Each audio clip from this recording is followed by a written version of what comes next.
बिस्मिल्लाहिर्रहमानिर्रहीम। दोस्तों, bank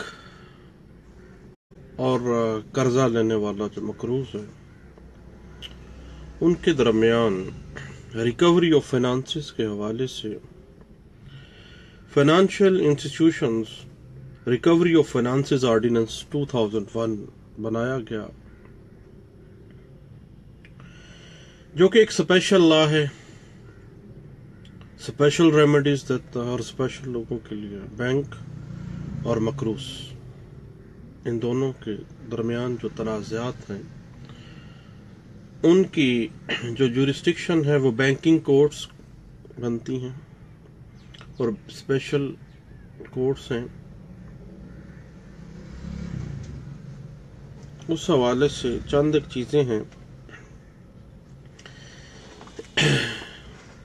bank और मकरूज के किसी किस्म के जो तनाज़ात हैं बाबत उस कर्ज के जो उस मकरूज ने उस बैंक से लिए हैं, किसी भी किस्म का कोई भी किसी भी वक्त जो तनाज़ा खड़ा हो गया, उसमें बैंकिंग कोर्ट को इख्तियार समात हासिल है।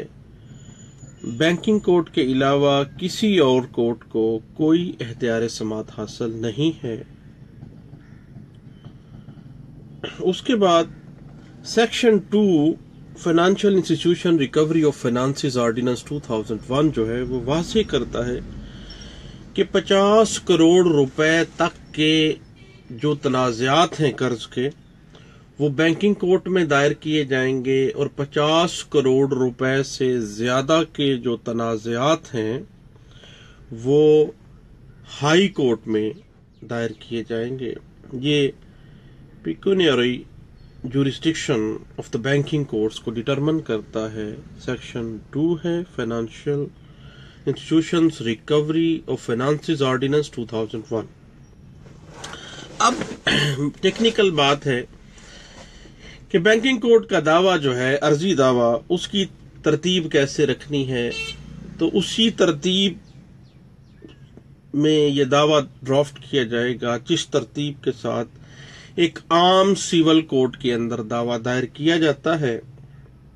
लेकिन इसमें जो सबसे अहम चीज है कि लोन अमाउंट और उस लोन की बाबत अदायगी की जो शराइत हैं वो वजाहत के साथ बयान की जाएंगी। और अगर रकम की अदायगी की बाबत किसी किस्म का कोई इख्तलाफ सामने आ गया है तो उस इख्तलाफ की बाबत अगर रेंडिशन ऑफ अकाउंट्स के मतलब दावा फहमीद हिसाब भी करना है तो वो दावा भी बैंकिंग कोर्ट में ही दायर होगा। और अगर इसके अलावा बैंक किसी केस में डिक्लेरेशन में आना चाहता है, दावा इस्तकरार हक करना चाहता है और एक फरीक उसमें बैंक है, यानी एक मदई है या मुद्दाल है, यानी किसी आम पर्सन ने अगर किसी बैंक के खिलाफ दावा इस्तकरार हक करना है या बैंक ने किसी के खिलाफ दावा इस्तकरार हक करना है तो बैंकिंग कोर्ट के अंदर ही वो दायर होगा। आम सिविल कोर्ट की जुरिस्डिक्शन नहीं बनती है। इसके अलावा किसी किस्म का हुक्म इम्तनाई या इस किस्म के मुकदमात किसी किस्म जो भी बैंक से मुतल्का होंगे, बैंक की तरफ से हों या बैंक के खिलाफ हों, वो तमाम बैंकिंग कोर्ट्स में ही दायर होंगे।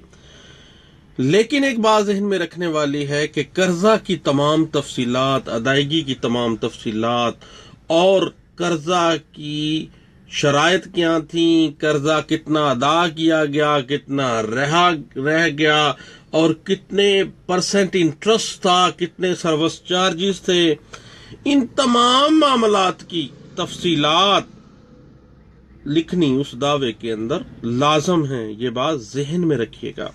अदरवाइज बैंकिंग कोर्ट में ये दावा जो है वो कोई भी दावा इस्तकरार हक है, रिकवरी सूट है या किसी किस्म के तनाज़ात हैं, कोई हुक्म इम्तनाई भी है जिसपे बैंक पार्टी है, तो तमाम तफसीलात का लिखना जरूरी है। जब बैंक की तरफ से कोई दावा दायर हो जाता है तो within 30 days leave to defend की एप्लीकेशन देनी होगी मुद्दा अलह को। अगर किसी वजह से within 30 days leave to defend दायर नहीं की गई, then under section 5 limitation act 1908 condonation of delay की एप्लीकेशन देंगे, जिसमें आप सफिशिएंट ग्राउंड बताएंगे कि इस बिना पर मैं within 30 times leave to defend दायर नहीं कर सका। इस हवाले से मजीद अगर प्रिंसिपल्स चाहिए होंगे तो ये तमाम प्रिंसिपल्स इंटरप्रेट किए गए 2004 CLD पेज है 1357 में। बैंकिंग कोड्स के जो तरीकाकार है सूट्स के हवाले से ये तमाम बातें डिस्कस की गई 2006 MLD पेज है 1502 में और 2006 MLD पेज है 946 में।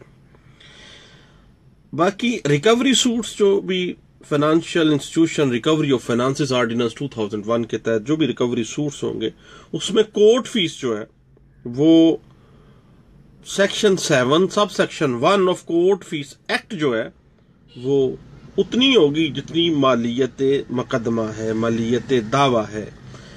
और सेक्शन 8 के तहत एख्तियार समात वो तो पहले ही section 2 of financial institution recovery of finances ordinance 2001 बता चुका है कि अगर जो सूट वैल्यू है वो 50 करोड़ रुपए तक है देन आम बैंकिंग कोड जो स्पेशल कोड है उसमें दावा, अदरवाइज 50 करोड़ रुपए से ऊपर की मालियत के दावा जात हाई कोर्ट में दायर किए जाएंगे। कोर्ट फीस अकॉर्डिंग टू मालियत दावा जितना मालियत होगी उतना उसका मामला होगा। बाकी रिकवरी जो है financial institution recovery of finances ordinance 2001 के मुताबिक जो लिमिटेशन है वो बयान की गई है इसके आर्टिकल 64A में। जो 64A है उसमें इसकी रिकवरी की लिमिटेशन बयान की गई है, दैट इज 3 ईयर, यानी 3 साल के अंदर अंदर काज ऑफ एक्शन राइज होने के 3 साल के अंदर अंदर आपने रिकवरी सूट में आना है। ये चंद एक बातें थी जो हमने बैंकिंग सूट्स के हवाले से हैं। यानी आर्टिकल 2 याद रखने वाली बात है कि अगर 50 करोड़ रुपए से कम या 50 करोड़ रुपए तक की मालियत के दावाजात हैं वो बैंकिंग कोर्ट में होंगे और 50 करोड़ से ऊपर के वो हाई कोर्ट में होंगे। और जो ऑर्डिनेंस का आर्टिकल 64A है वो कहता है कि लिमिटेशन जो है वो 3 ईयर है और जो कोर्ट फीस है वो according to section 7 sub section 1 court fees act होगी। जो भी मालियत दावा होगी लीव टू डिफेंड के लिए 30 डेज हैं, लेकिन अगर 30 डेज से डिले हो गए देन आप जा सकते हैं सेक्शन 5 ऑफ लिमिटेशन एक्ट 1908 में। सफिशिएंट ग्राउंड दें, sufficient ground for condonation of delay के। चंद एक बातें थी जनाब डिस्कस करने वाली बैंकिंग कोड के हवाले से। अल्लाह हाफिज।